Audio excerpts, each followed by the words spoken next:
Well, let's talk about Hawaii for a few minutes. Isn't that just incredible? And look at the island is actually growing in here. I mean, it just blows my mind that Hawaii is really an active geology lab in many ways. So this will be on the test.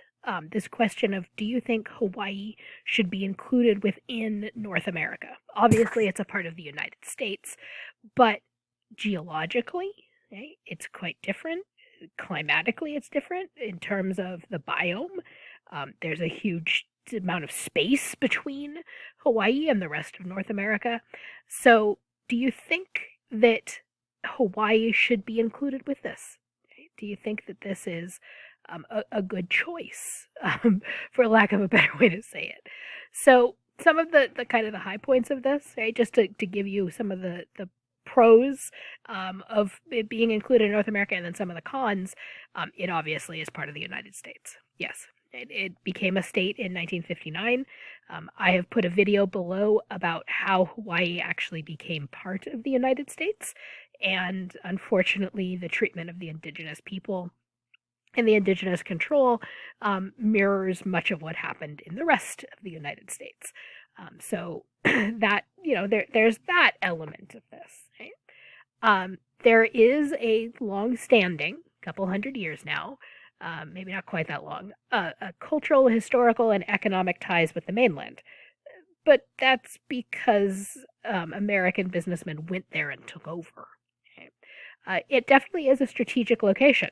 The fact that we have a large number of naval forces there, and also in places like Guam and the Marshall Islands.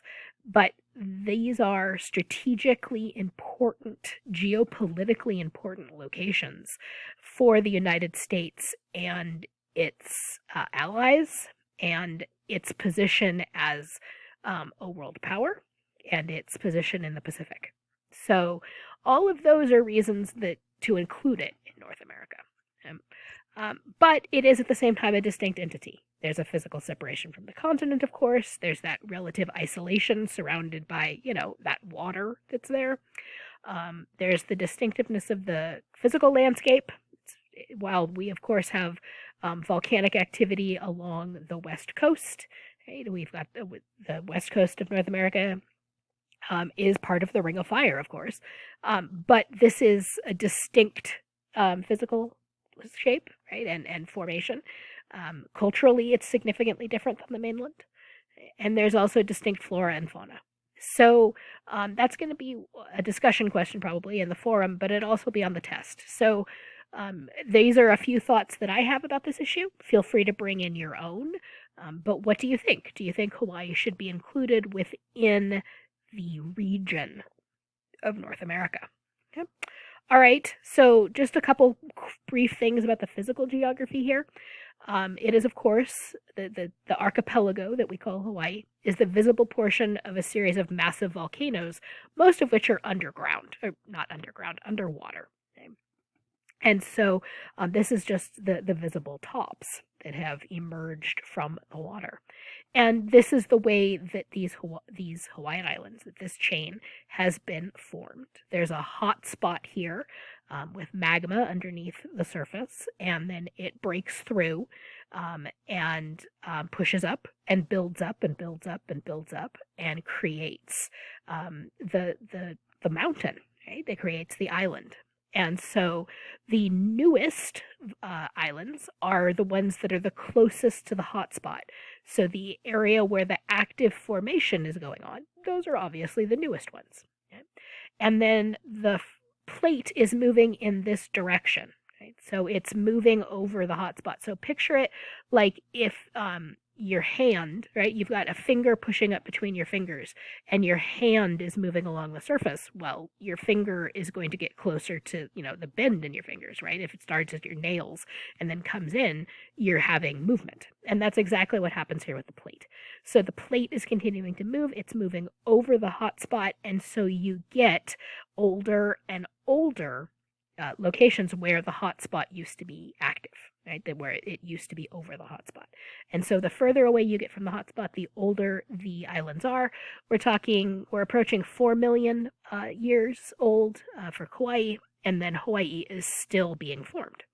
And in fact, there is a new island that is being formed. That it's going to take a while. It's not going to happen in our lifetime unless something major happens.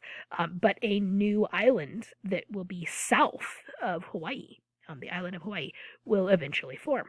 So it is an ongoing process. You can see it. You can see the chain of creation, and then you can see that the plate movement has shifted over time. But there's a whole series of chains throughout the Pacific, and this is how they are created over a hotspot and movement of the plate. Yeah. And I learned these two names and this difference my very first semester of college, which now is oh so many years ago. But this is, I think, one of the interesting things that to remember and to keep in mind about lava and the flows and the eruptions here. The Hawaiian names for these two different kinds of lava are what these two are called generally now. And when you've got a slow flow, you have something that looks more like ropes, and it's very smooth and gradual, and that is called pohoihoi. And it sounds like a flow, right? It sounds very gentle and gradual. Pohoihoi. This, however, the rocky, juddy, prickly, pokey, the stuff you don't want to step on, obviously when it's cool, but that's ah, right? And it sounds like something you don't want to step on, right? You're going ah, but is the stuff that forms.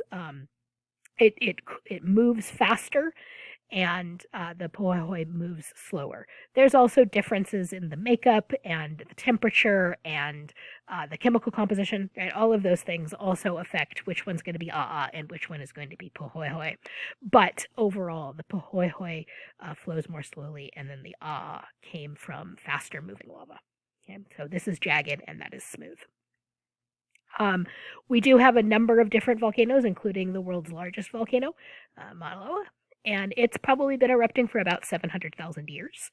So it's, an active volcano. And it covers about half the island of Hawaii, its flow, and you can see how it has transformed, grown the island, and continues to erupt.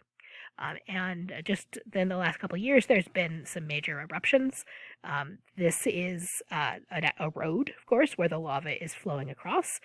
It's destroyed a number of homes. There's been lava and fires, right?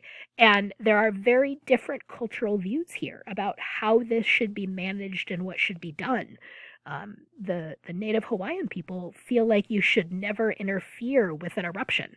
Right? It is a holy and a spiritual thing, and to try to stop the lava or interfere with it, to try to redirect it or cool it down with water, that they feel very strongly that that is an affront to the gods.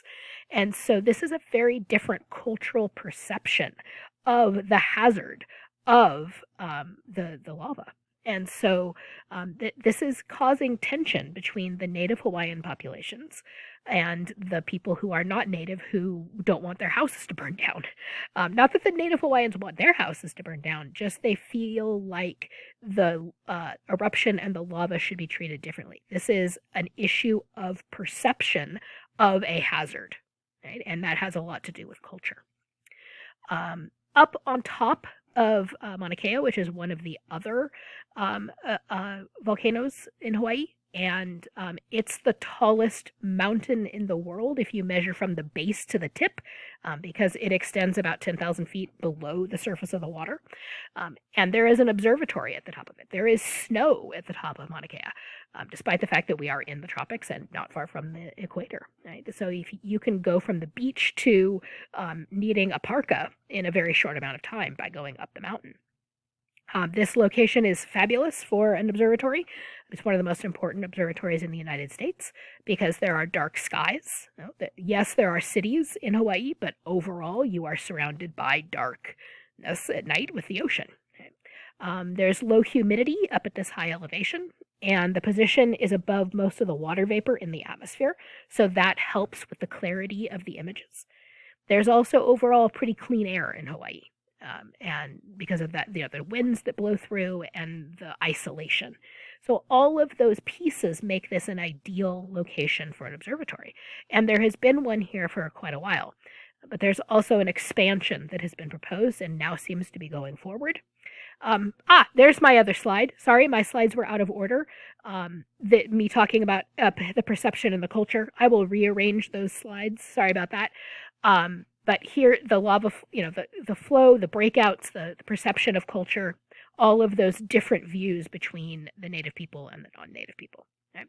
But native people are also protesting against the expansion of the observatory because they feel like this is sacred space, that people should not be up there, and that this is a violation of their culture.